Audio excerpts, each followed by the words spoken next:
इस देश वाले इस देश को बदलने की सोचेंगे तो बदलाव नहीं आएगा, क्योंकि चेंज लाने के लिए सोचना नहीं पड़ता है बल्कि कदम उठाना पड़ता है। और अगर आपको कदम उठाने से डर लगता है कि कहीं मैं फेल हो जाऊंगा, तो याद रखिएगा, फेल का मतलब होता है first attempt in learning.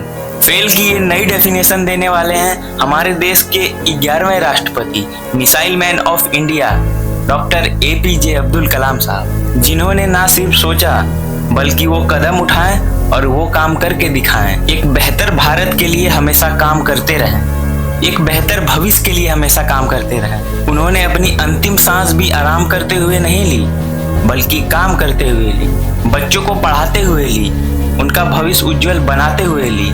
Doctor APJ Abdul कलाम, उनका परिवार 10, 12, 15, 20 लोगों का नहीं था बल्कि पूरा हिंदुस्तान उनका परिवार था। नमस्कार दोस्तों, मेरा नाम है अमन, आप देख रहे हैं मैसी टॉक यूट्यूब चैनल। दोस्तों, आज हम बात करेंगे डॉक्टर APJ अब्दुल कलाम की उन बातों की जो आपकी और हमारी जिंदगी को बदल कर रख देगी। सबसे बड़ी बात जो कलाम साहब से हमें सीखनी चाहिए, वो कहते थे, थिंक एंड एक्ट डिफरेंटली। अलग सोचना शुरू कीजिए, अलग करना शुरू कीजिए। उसके पहले क्या करना है? सबसे पहले करेज लेके आना है, साहस लेके आना है, उन रास्तों पर जाने का जिस पर कोई नहीं जाता है, जो अनएक्सप्लोर्ड है, उन पर जाने का करेज लेकर आइए। करेज लेकर आइए कि आप अलग सोचेंगे और करके दिखाएंगे। करेज लेकर आइए कि आप कुछ इन्वेंट करेंगे। करेज लेकर आइए कि आप अपने शक्ति का, अपने सामर्थ्य का पूरा इस्तेमाल करेंगे और चाहे कोई भी प्रॉब्लम आ जाए उसे सॉल्व करेंगे और अंत में जीत आपकी होगी। डॉक्टर कलाम साहब कहते थे कि हमारा देश जिसमें इतनी आबादी है, जहां एक सीट के लिए हजारों बच्चे, लाखों बच्चे एग्जाम में अपीयर हो रहे हैं, फाइट कर रहे हैं, उसमें उस सीट तक आप कैसे पहुंचेंगे?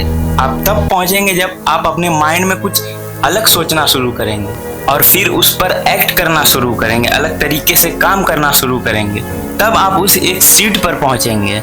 इसी बीच एक एग्जाम्पल याद आता है, कलाम साहब अपने बच्चों को स्पीच दे रहे थे, अपनी घटना को सुना रहे थे। डॉक्टर कलाम साहब ने बताया उनकी माँ भोजन पकाती थी।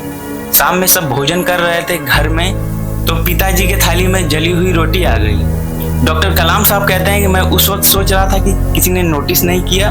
उसके बाद जब भोजन खत्म हो गया तो वो कहते हैं कि मम्मी आई और आकर के पापा से माफ़ी मांगी, कहीं कि आज जली हुई रोटी थी। तो मेरे पापा ने कहा कि अरे कोई बात नहीं, जली हुई रोटी तो मुझे पसंद है, और ये कह करके मुस्कुरा दिया और मम्मी वापस किचन में चली गई। तब कलाम साहब कहते हैं कि मैंने अपने पापा से पूछा कि आपको वाकई में जली हुई रोटी पसंद है? तो पिताजी ने ना में सर हिलाया और मुझसे कहा, तो बेटा, जली हुई रोटी से किसी का कुछ नहीं बिगड़ता, लेकिन जले हुए शब्दों से बहुत कुछ बिगड़ता है। इसीलिए अपनी सोच को अलग रखिए, इसीलिए अपनी सोच को दुरुस्त रखिए, तब जाकर जिंदगी में अच्छा होगा। डॉक्टर APJ अब्दुल कलाम कहते हैं कि हालातों से कभी हार मत मानना। ये बात डॉक्टर कलाम साहब से बढ़िया किसी से सीखी नहीं जा सकती। ये हम सब जानते हैं, हमने अलग अलग अखबारों में, अलग अलग आर्टिकल में पढ़ा है कि डॉक्टर कलाम साहब का जीवन घोर गरीबी में बीता है। उन्होंने रेलवे स्टेशन जाकर अखबार तक बांटे थे। जब वो 8 साल के थे तो गणित पढ़ने के लिए, मैथ पढ़ने के लिए वो सुबह 4 बजे जाग जाते थे और पहुंच जाते थे।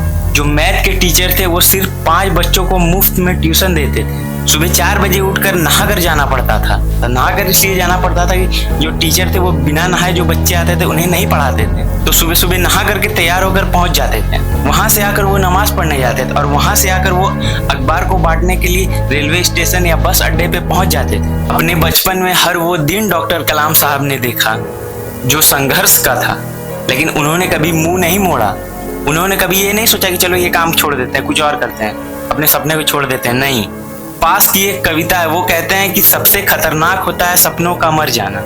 इसीलिए सपनों को मरने मत दीजिए, उन्हें जिंदा रखिए, वही आपको उड़ने में मदद करेंगे। हालातों से कभी मुंह मत मोड़िएगा और उम्मीदों को जिंदा रखिएगा, क्योंकि जो उम्मीद का साथ छोड़ देता है, जिंदगी उसका साथ छोड़ देती है। डॉक्टर कलाम साहब का विजन था कि भारत को और बेहतर भारत बनाया जाए, एक एजुकेटेड सोसाइटी बनाई जाए, एजुकेशन सब तक पहुंचे।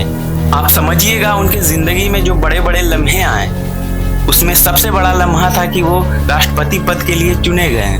उस वक्त के जो प्रधानमंत्री थे अटल बिहारी वाजपेयी साहब, वो कॉल कर रहे थे, कलाम साहब से बात करना चाहते थे, उन्हें बताना चाहते थे कि हमने आपका नाम चुना है। हम आपको राष्ट्रपति पद के लिए नॉमिनेट करना चाहते हैं। लेकिन कलाम साहब उस वक्त बच्चों को पढ़ा रहे थे, क्लास ले रहे थे। फिर उनसे बात हुई, उन्होंने हामी भरी, फिर उन्हें चुना गया राष्ट्रपति के रूप में। डॉक्टर कलाम साहब की ये जो बात है ना, पढ़ाने वाली, सोसाइटी को बेहतर बनाने वाली, इंडिया को इंडिपेंडेंट बनाने वाली, इसलिए वो कॉल रिसीव नहीं कर पाए। जब क्लास खत्म हुई तो उन्हें बताया गया कि आपके पास एक कॉल आ रहा था प्राइम मिनिस्टर साहब का। इंडिपेंडेंट वाली बात समझिएगा। कलाम साहब ने जब अपनी आखिरी सांस ली तब भी वो बच्चों को शिलोंग में पढ़ा रहे थे। 66 वाली जो सीट होती थी उसमें 350 बच्चे बैठ जाते थे, क्योंकि वो सीखना चाहते थे। कलाम साहब की क्लास को मिस नहीं करना चाहते थे, ये उनका विजन था। इसी विजन के लिए वो आखिरी तक मेहनत करते रहे, भारत को बेहतर और जाते जाते डॉक्टर APJ अब्दुल कलाम साहब ने 3 बड़ी कमाल की बात कही है। पहली, अपनी पहली जीत के बाद में आराम मत करने लग जाना, वरना आप दूसरी बार हार गए तो लोग कहेंगे पहली वाली जीत तो तुक्का थी। दूसरी, आप अपना भविष्य नहीं बदल सकते हैं, लेकिन अपनी आदतें बदल सकते हैं। आदतें बदल दीजिए, भविष्य बदल जाएगा। और तीसरी, जिस दिन आपका साइन, आपका सिग्नेचर ऑटोग्राफ में बदल जाएगा, समझिएगा आप कामयाब हो चुके हैं। दोस्तों, इस वीडियो से आपको क्या सीख मिलता है वो कमेंट में बताएं। और अगर ये वीडियो पसंद आई तो वीडियो को लाइक करें और हमारे चैनल को सब्सक्राइब करें। धन्यवाद।